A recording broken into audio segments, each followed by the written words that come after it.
Hey traders, trading like it's hot, it's possible, and I'm here to show you how I do it. You ready? Let's get started.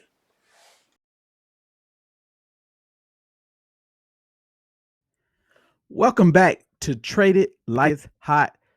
Welcome back, traders.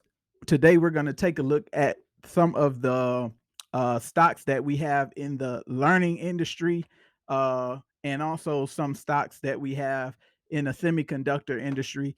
Those are a few hot markets, as I talked about earlier in some of my other videos, that when certain things in particular industries start to trade, they all tend to go up or down at the same time.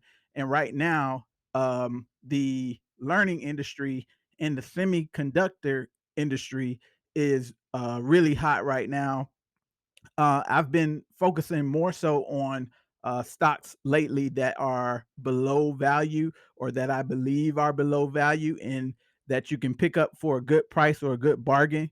But today I'm switching it up a little bit to show you some things that are on the rise and that I believe are going to continue to move forward from here for quite some time. So, with these valuations and the values of these particular securities, I think that these are really good stocks for you to take a look at. We're going to start here with the Dow, just to touch on what the direction that I think the overall market is going on, which I like to always look at the Dow first to see where we are. Right now, we are trading under the long term moving average. So, um, we are in danger of possibly going back down toward the 29K area. However, I am optimistic that we can hopefully get back into this V-shaped recovery area, since we have some support here, for upward movement, and we were trading down through the moving average. So on a V-shaped recovery side, so hopefully that'll give us some more momentum to push up. We'll start here with this first security here, Nerdy, which is a learning platform. So this platform is one that um, has been around for a while, since 2007, I believe. However, this particular security is trading upwards currently right now on some strong earnings. The last couple of times, last 3 or 4 earnings out, you can see that they were here green in the last 3 earnings here. So with that, they're also trading over the moving average, which is a really good, the long-term moving average, which you can see here, this big red line, which is a really good sign for them. But I really like this stock here. It's one that you can get in if you don't have a significant investment. It's trading at $3.44 now, and it's on the rise. As you can see, I put a little a small um, a small regression chart here, starting the beginning of the year. And since the beginning of the year, it's been trading up, and the super trend has it pointing up in the upward direction. So this is a really good spot to be in here. I also put some support lines, as well as some resistance lines. So there's some short-term resistance here from a 6-month regression chart that will run up on here at 369. However, because of the momentum going through the long-term moving average and trading over the long-term moving average, coupled with the super trend, I think that this one could possibly get up to at least the $4 ranges, if not all the way back up to $4.44 with the current momentum that it's had, especially with some of the tough days that we've had in the market. It's continuing to stay um, positive and continuing to push forward. The second one here is Duolingo. Now, Duolingo is interesting because I just started doing Duolingo myself. I love the app. It's a mobile learning platform, so it's on your mobile phone. If you haven't tried it, hey, I would say take a look at it. It's a language learning app, and I really have enjoyed using it. That's one way to find some good stocks, is look at the things that you enjoy using. and check out where they are as far as in the market, if they're publicly traded. And then those are things give you good ideas of things to invest in. So Duolingo here, definitely trading way above the long-term moving average here.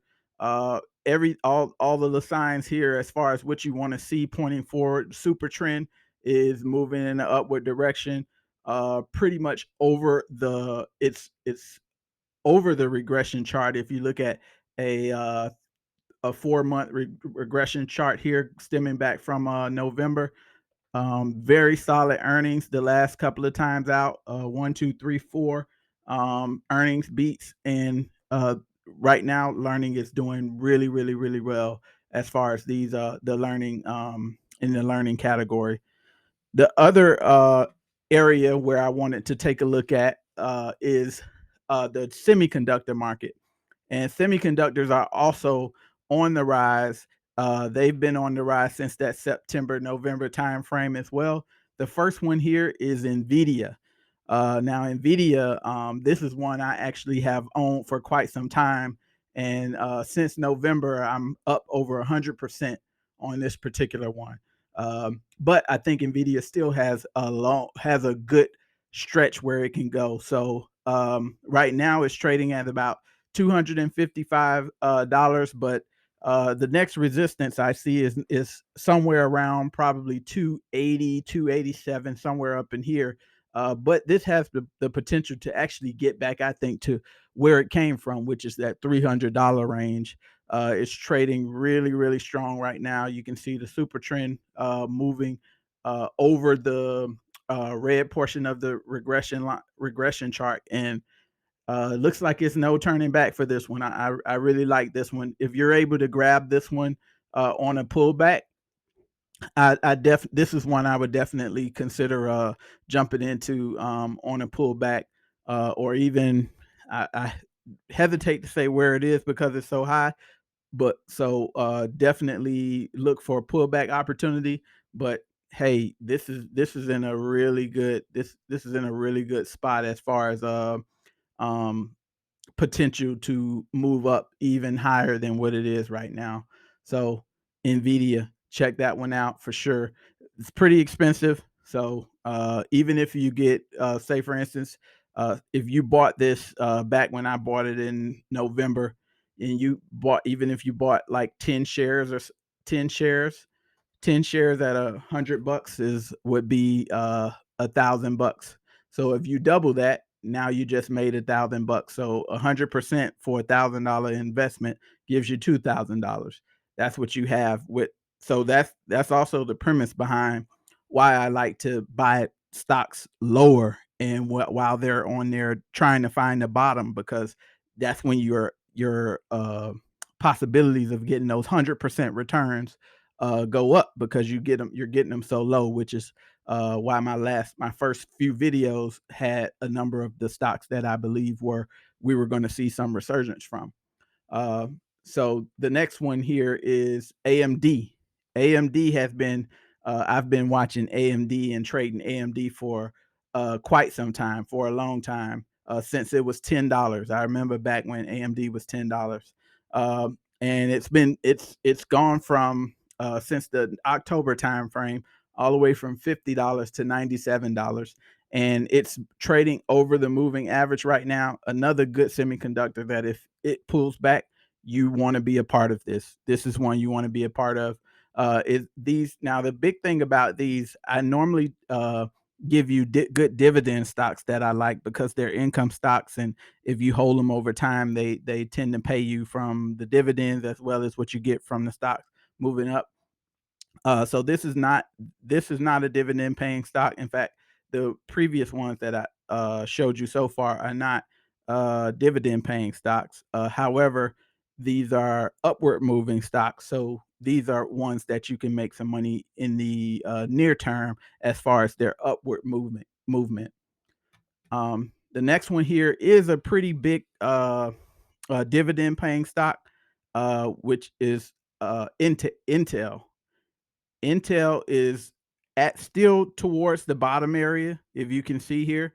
The bottom here is about 24 bucks, 24.50. It's trading now at about $29. So there's still a lot of room here in Intel. It is a dividend paying stock. Nvidia is also a dividend paying stock, but it's so little that it's almost nothing. But Intel, really good spot to get in on this particular one, especially with a pullback. If you can grab this one in the green area of the regression chart, somewhere around 28 bucks, I think it would be a fantastic place to get in on this one. It is trading below the long-term moving average, so there's no guarantees that this one is gonna. There's never any guarantees, but there's this one moving upwards, somewhere around the 30.75 mark, is where you could expect some resistance. If it starts to decline from there, then you want to look for it to possibly continue in decline if it gets into this red area or under 27 bucks. Uh, so Intel, really, really good opportunity there for it to be one of those 100% stocks continuing upwards because it's so more close to the bottom. Has three nice support uh, um, formulations right here where it formed support here in three different places. So I really like Intel to go up from here. The next one here is microchip technology incorporated, which here this one, it's still in its super trend. It's in a pullback right now. For this one, if you can grab it around 78 bucks and watch it, because if it gets below somewhere up, if it gets below this $75 mark, it could retreat and continue to go back down through the long-term moving average. So this one is a little bit, I really want to see this one stay over the super trend. The super trend here is like 78 bucks. So if it doesn't hold this trend area here, then this one could possibly come down. But again, this one is a dividend paying stock, pretty decent dividend on this one, with lots of potential to move forward. But again, if you see it moving down out of this regression chart here, then that's when you would look to see whether or not you want to jump out of that one, because it could go down on in this particular one. Just another notable. Now, this is not a chip or a learning stock, but Spotify. Um, Spotify is in a fantastic spot. If you notice, this did not have they did not have very favorable earnings the last three times out, but it's still climbing, still over the super trend. It's gonna be it's gonna be really interesting when we get to their earnings call in May.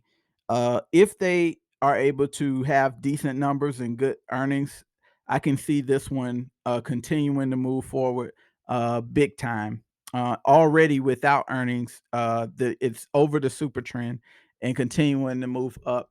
It's over the long term moving average. Everything about this stock is saying that it's a buy right now. A good pullback on this one. I would wait for a pullback here to about the maybe 110 area, or I would want to see it cruise over the top of this heavy resistance that it has right here. It's been fighting resistance since February, but if it gets over the top of this, then it can continue to go. You might even want to look for that to happen during earnings. So this might be one where you say, hey, if earnings is good, um, I'm in, and if earnings is out, then that might be something to look out for with whether or not you want to jump out of that one. Um, Lastly, Bank of America. I know I always talk about Bank of America. I'm always calling on this. But in this particular instance, Bank of America is trading below where I would like it to see. There is still some minor support there, but not anything that is causing me to say that it's going to move up right now. I expect it to possibly move down toward the 25.50 area, somewhere up in there, $25 area. If it gets and below $25, then it will probably go down from there, continue to go down from there. However, for me, I'm just a Bank of America holder investor. So this is long-term trading for me. Same thing for ALX. Um, still within my a chart of where it can still move up from here, but it's pointing down, it's heading down. So again, this is a long-term investment for me. If you're a long-term investor with this, great.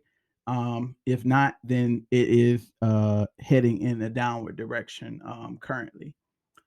So that's my update for today. That's my learning and semiconductor picks. Hope you enjoyed the video and hope you continue to trade it like it's hot.